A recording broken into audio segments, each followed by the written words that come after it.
रात का सन्नाटा चारों ओर फैला हुआ था। ट्रक हाईवे पूरा सुनसान था।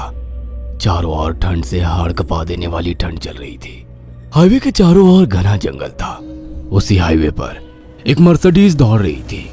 उसमें 3 लोग सवार थे, राहुल, निधि और उनकी 10 साल की बेटी तानिया। राहुल अपने दोस्त सैफ के घर ईद की पार्टी में शामिल होने के लिए गया था और पार्टी करके घर लौट रहा था। निधि ने मुस्कुराकर ड्राइव करते हुए राहुल से कहा, कुछ भी कहो राहुल, आज तो ईद की पार्टी में मजा आ गया। हाँ, मेरा दोस्त बहुत ही बिंदास और हंसी मजाक करने वाला व्यक्ति है। मैंने देखा उसके घर पर शहर की एक से एक बड़ी हस्ती थी, मगर फिर भी वो उन सबको इग्नोर करके हमें इम्पोर्टेंस दे रहा था। हाँ, देगा क्यों नहीं, आखिर मेरा दोस्त जो है। सच में राहुल, अमेरिका से इंडिया लौटकर बहुत अच्छा फील हो रहा है। वैसे तुम्हारा दोस्त सचिन अभी तक नहीं आया अमेरिका से? निधि की बात सुनकर राहुल चौंक कर बोला, ओह शिट यार, उसका फोन आया था कि वो इंडिया आ रहा है। उसने बोला था कि मुझे एयरपोर्ट पर पिक कर ले। निधि बहुत नाराज होगा वो। कोई बात नहीं, उससे बोल देना कि तुम्हें बिल्कुल याद नहीं रहा, और फिर तुम्हें सैफ की इनवाइट की हुई ईद पार्टी में भी तो शामिल होना था। निधि ने इतना बोला ही था कि उसकी बेटी तानिया ने अपनी माँ की ओर देखकर कहा, मुझे भूख लगी है माँ, और प्यास भी। तानिया की बात पर निधि ने बुरा सा मुंह बनाकर उसकी ओर देखकर कहा, पार्टी में तो इतना खाया था तुमने, फिर भी भूख लगी है। निधि की बात पर तानिया ने मासूम सा चेहरा बनाकर कहा, कोई बात नहीं मम्मी, मुझे पानी ही पिला दीजिए। कितनी बार बोला है मुझे मम्मी मत बोला करो। पानी अभी नहीं है, आगे जाकर कोई शॉप पड़ेगी तो बोतल खरीद के दे दूंगी। निधि की बात पर राहुल ने मुस्कुराकर कहा, छोटी बच्ची है निधि, इतना नाराज होना सही नहीं है। राहुल ने इतना कहा ही था कि अचानक एक काली परछाई राहुल की कार के सामने आकर खड़ी हो गई। राहुल के पैर अचानक ब्रेक पर पड़ गए। गाड़ी तेज रफ्तार में थी। ब्रेक अचानक लगने से पलटते पलटते बाल बाल बची थी। राहुल के चेहरे पर भयानक ठंडी में भी पसीने की बूंद टपकने लगी। वो दोनों कार से बाहर निकल आए। निधि ने डरते हुए कहा, आखिर कौन था ये? ऐसा लगा जैसे कि कोई भयानक काली परछाई मेरे कार के सामने आकर खड़ी हो गई हो। वो दोनों काली रात के सन्नाटे में इधर उधर देखने लगे। तभी निधि को एक घने पेड़ के पास 2 चमकीली हुई आंखें दिखाई दी। उसकी आंखें बिल्कुल भेड़ियों की तरह लग रही थी। निधि ने चीखते हुए राहुल से कहा, राहुल देखो कौन है वो, जल्दी से गाड़ी में बैठो, मुझे बहुत डर लग रहा है। राहुल ने उस तरफ देखा तो उसके रोंगटे खड़े हो गए।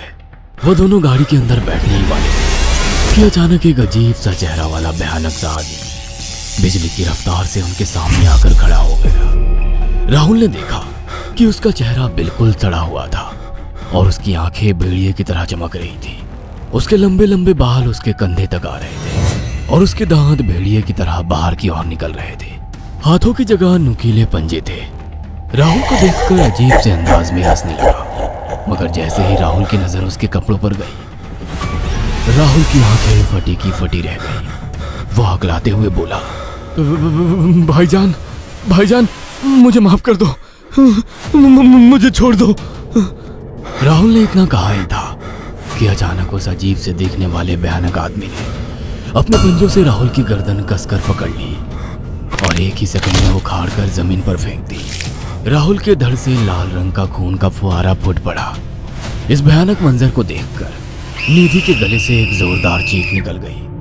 निधि इससे पहले भागती कि अचानक उस भयानक दिखने वाले आदमी ने निधि को पकड़ लिया और अपने नुकीले पंजे उसके पेट में गड़ा दिए और उसकी अतड़ियां बाहर निकाल दी। निधि की एक दिल दहला देने वाली चीख सन्नाटे को चीर गई।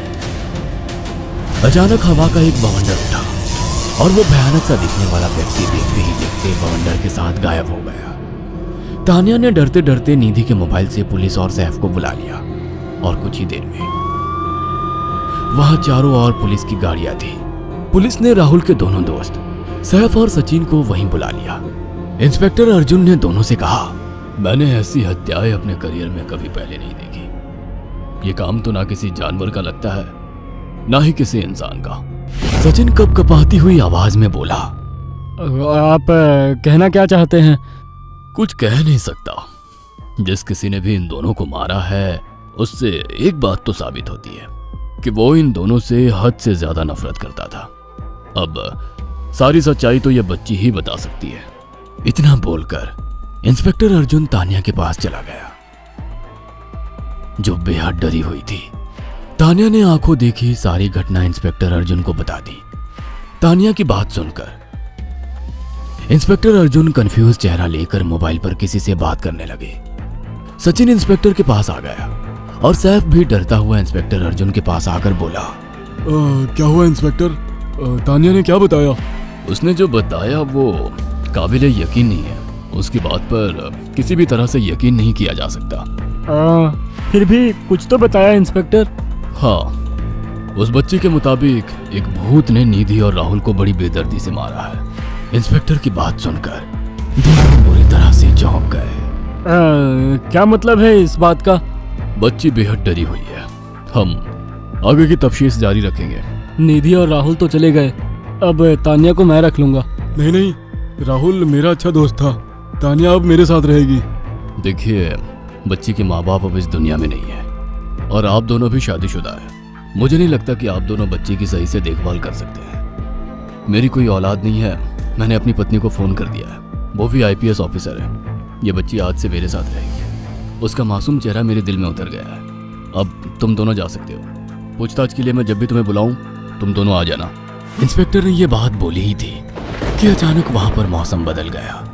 चारों ओर काली घटाएं छा गई और एक भयानक बवंडर उठा और देखते ही देखते सब पुलिस वालों के सामने वो भयानक चेहरे वाला आकार सबके सामने खड़ा हो गया। उसको देखकर सबके रोंगटे खड़े हो गए।